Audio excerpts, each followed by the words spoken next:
The sea is a cruel mistress. She takes without warning, swallows without a trace, and rarely gives back what she's claimed. But sometimes, the sea isn't the killer. Sometimes, the man in the canoe is. This is the story of John Darwin, the Canoe Man, a man who thought he could cheat death, fool his family, and con the world. But in the end, well, you'll soon find out. It was March 2002, Hartlepool, England. John Darwin, a former prison officer, paddled his red canoe into the North Sea. Hours later, the canoe was found smashed on the shore. John Darwin was gone, presumed dead.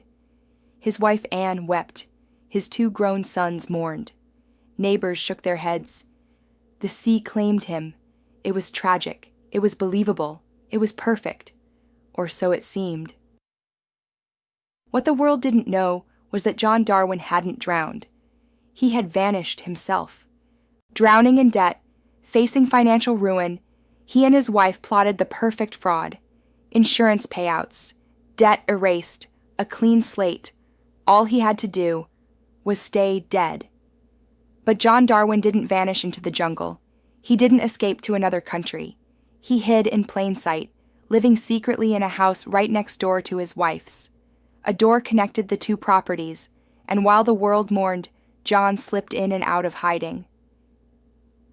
Can you imagine it? Your father declared dead, your mother weeping at the table, while your father slips in the back door for tea?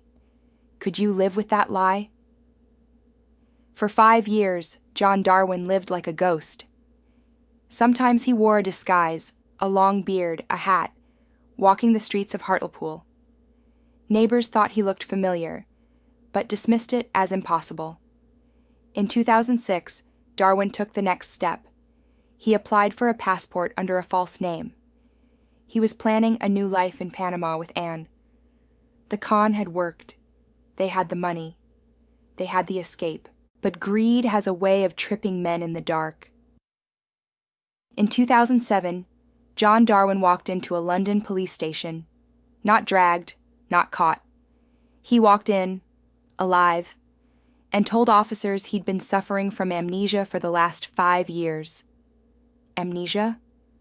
The press went wild. The dead man had returned. His sons were shocked, his neighbors were stunned, and the world asked, how does a man return from the sea? But then came the photograph, a smiling John and Anne Darwin, arm in arm in Panama, taken years before his miraculous return. The lie collapsed overnight. In 2008, John and Anne Darwin were convicted of fraud. He was sentenced to 6 years and 3 months in prison. Anne, who prosecutors said was pressured into the plan, received 6 years and 6 months. The sons, betrayed by both parents, cut ties. The sea hadn't claimed John Darwin, but his own lies had claimed his family. So I ask you, would you fake your own death to escape debt? Would you let your children believe you were gone forever?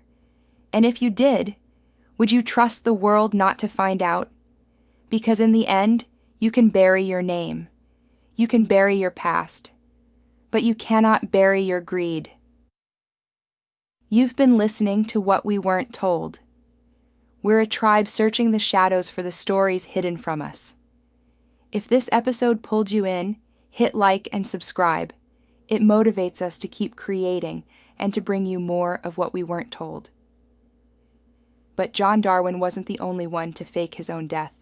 Next time, we step into the story of a man who staged his own murder and left investigators chasing a ghost that didn't exist.